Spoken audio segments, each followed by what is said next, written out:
Shalom, shalom. This is your brother Yehusadek Ben Dawid with the Israelite National News Network. Now, on January 24th, 2017, Donald Trump signed 5 executive orders. 3 were concerning pipelines, which 2 of those pipelines are the Dakota Access Pipeline as well as the Keystone XL Resurrection. One of those executive orders was to enact regulations giving quick yeses or nos to whatever big corporations that need go-aheads on their projects. And another one was to expedite environmental reviews.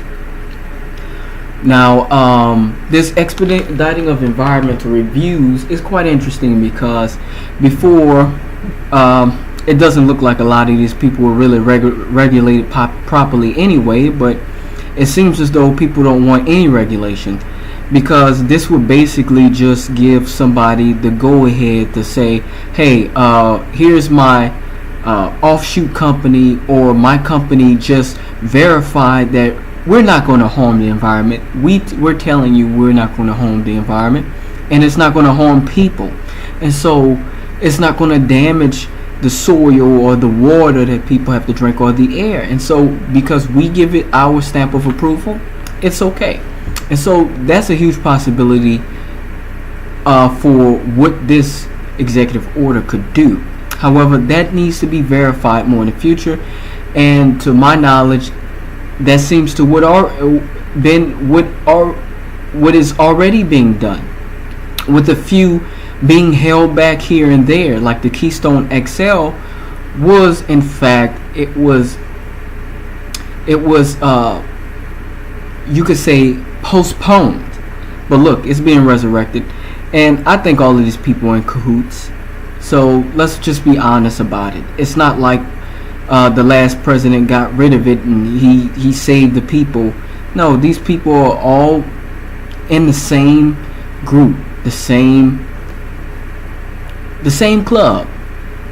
So these reviews altogether are going to give the Dakota Access and the Keystone XL pipelines seems to be definite go-aheads to go forward with construction, creating what Donald Trump says 28,000 jobs, in which he discusses that these pipes are to be made in the United States, and he says, like in the old days where they made all of their own things, all of their own pipes.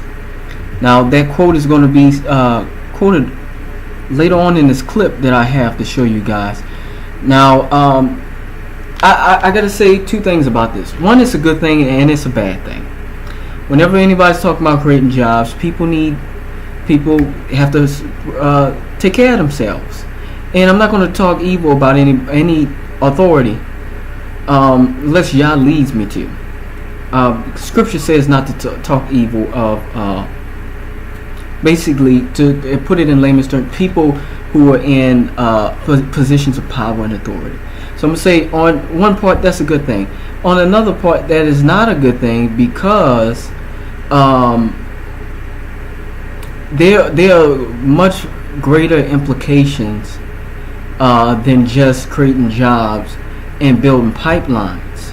And I'm going to get into that, because the Dakota Access is going to go through North and South Dakota, and it's going to go down through Iowa and Illinois, and this is near the Standing Sioux Rock Nation, the very people who have been, the Standing Rock Sioux Nation, the Standing Rock Sioux Nation, which are the very people who have been protesting this pipeline. And this is just a crazy situation, because when you really think about it, pipelines do burst all the time, and they have had problems with, Native Americans have had problems for centuries since they've been pushed onto these reservations, and they're one right after right is being taken away, land after land, this after that. I mean, it's incredible. And I'm really not. I really want you to keep listening, because we're going to get into this a little further.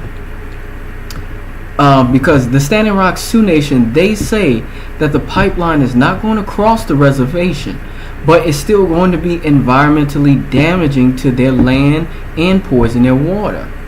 Now, Trump's executive orders will resurrect, as said before, the building of the last quarter of the Keystone XL Pipeline. It's a resurrection, in which 3/4 of the Keystone has already been built.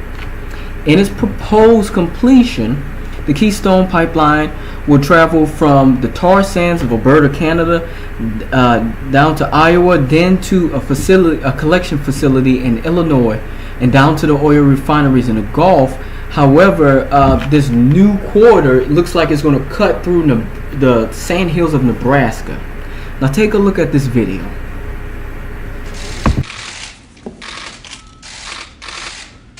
This is with regard to the construction of the Keystone Pipeline, something that's been in dispute, and it's subject to a renegotiation of terms by us. We're going to renegotiate some of the terms, and if they'd like, we'll see if we can get that pipeline built. A lot of jobs, 28,000 jobs, great construction jobs. Okay, Keystone Pipeline. This is with respect to the construction of the Dakota Access Pipeline. Dakota Access Pipeline. Again, subject to terms and conditions to be negotiated by us.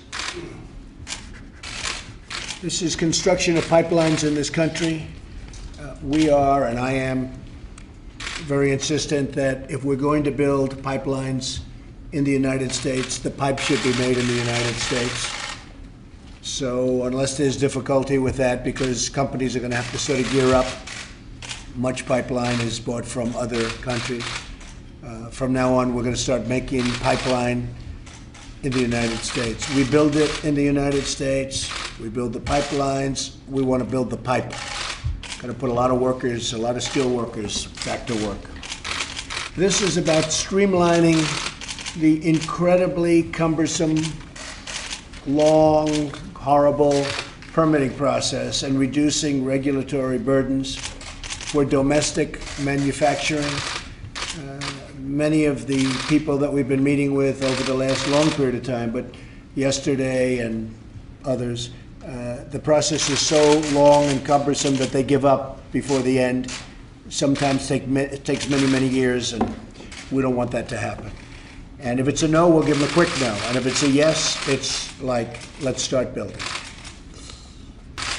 This is the expediting of environmental reviews and approvals for high priority infrastructure projects. We intend to fix our country, our bridges, our roadways. We can't be in an environmental process for 15 years if a bridge is going to be falling down or if a highway is crumbling.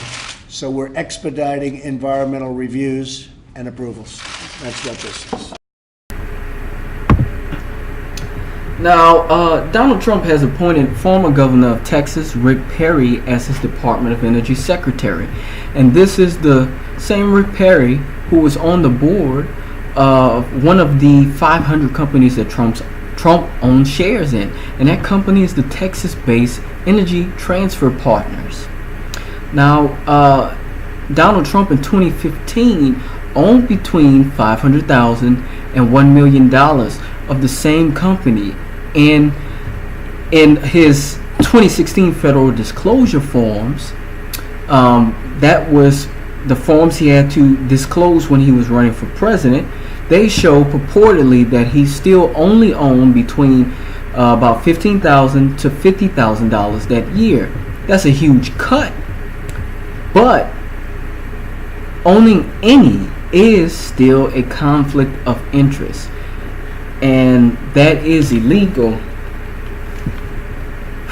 But hey, how is Standing Rock taking this? Well, on the 23rd of this month, just a few days ago, the Standing Rock Sioux Nation of South Dakota protested Chase Bank at its Park City, Utah location because the pipelines are being paid for by banks such as Chase and Wells Fargo. This was at the Sundance Film Festival, in which Chase was among its sponsors. Now check out this clip.